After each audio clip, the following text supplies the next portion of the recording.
Alright, hold up guys. So this is not one of my normal travel vlog videos. Today I'm actually going to show you guys the process of how I flew back from Melbourne to Malaysia. So let's go.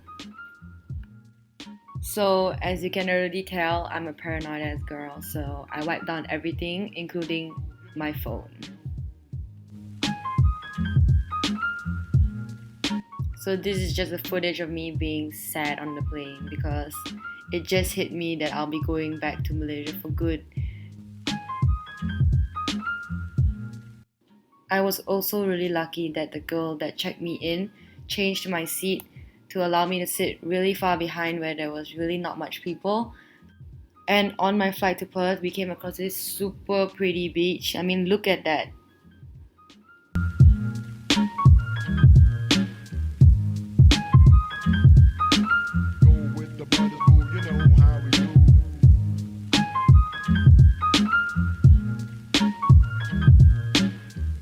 So when we reached Perth, we had to fill out this form that basically states the reason why we are entering Perth. And to be honest, I did not know about this form at all, and apparently we were supposed to fill it out before we even flew to Perth. So whoever that's out there that wants to fly, please check everything before you go, because I was freaking out. As you can tell, the airport was pretty much empty. And oh, that's my new friend that I met at the airport. So we just found a place to sit to prepare for our 7-hour transit, and I just FaceTime my family and my boyfriend. And then we got a bit hungry, so he went and found us some food, and we were unsuccessful. But then I saw someone eating a Subway sandwich, so I was like, girl, where'd you get your Subway from? Subway was pretty much the only thing that was open, so look at that line. So we just had our Subway and played the movie, and before you know it, it was already time to check in.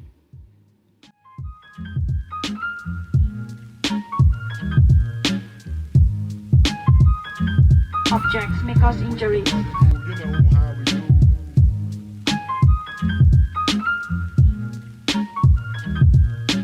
Almost there. And we finally touched down, and I was so relieved that I was finally back in Malaysia in one piece. So when we got off the plane, we had to line up, and then they brought us down to do the thermal screening test first, and then the second test would be the COVID-19 test. Alright guys, so hold up. So I did not know that we were going to do this COVID-19 test at the airport, because apparently people that flew back last time didn't have to do it, but I'm guessing because the situation is getting worse, of course. But let me story you about how it went. So basically there's two tests, the throat test and the nose swab test. So I had the nose swab test, which honestly I'm not even sure. I mean, it was uncomfortable, but I wouldn't say it was that bad. But I did see people get the throat test, and I was like, damn, it looks rough. So basically they just put this really long cotton bud in your nose, and then they just swivel in there a little bit, and then they get out a sample. And then we had to fill out these documents to basically state if we were having any symptoms of the COVID-19. And of course to let us know that we were going to be in quarantine for 14 days. After the medical checkup, which took around 2 to 3 hours just lining up and then getting the test done, we were able to get our bags. So after collecting our luggages, we headed to the entrance where these buses were waiting for us to bring us to our hotel. So before we got in, they had to disinfect all our luggages before they load them up. So at this point, I was super exhausted, but I was really thankful to be back in Malaysia in one piece. And I had no idea which hotel we were staying at, so I was just trying to keep awake the whole time and, find out.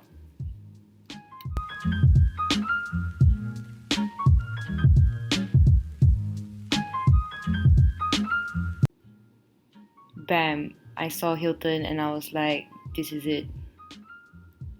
So they got us to come off the bus one by one, and the only people that were allowed to stay in one room together would be husband and wife, or if you had a child, and if your child was below a certain age. So if you were a teenager, you would have to quarantine by yourself as well. They also provided us this sheet of paper at the airport for our self-record if we were feeling any symptoms within these 2 weeks. They also provided us this paper which includes numbers if we were having any mental health issues or medical issues or even maintenance issues in our hotel. Also, thankfully, people were allowed to send us things, but on specific days, such as Tuesdays and Fridays. It couldn't be any cooked food, but it could be any non-perishable items, so that was pretty good. Welcome to my crib. Just kidding. So this is just a little room tour of the room that I was assigned to.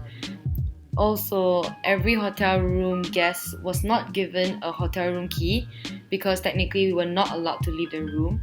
But if we had to leave the room for medical checkup purposes, we just had to leave the security door lock latch outside.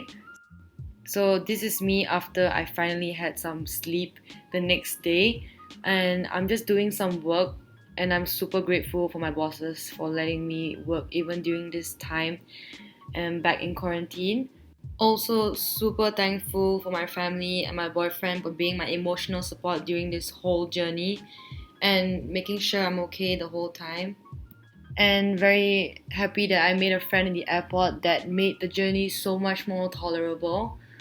I hope this video gives you a clear picture of the whole process of traveling back home. That's all for today, and I hope everyone's staying safe, and I'll see you next time. Bye!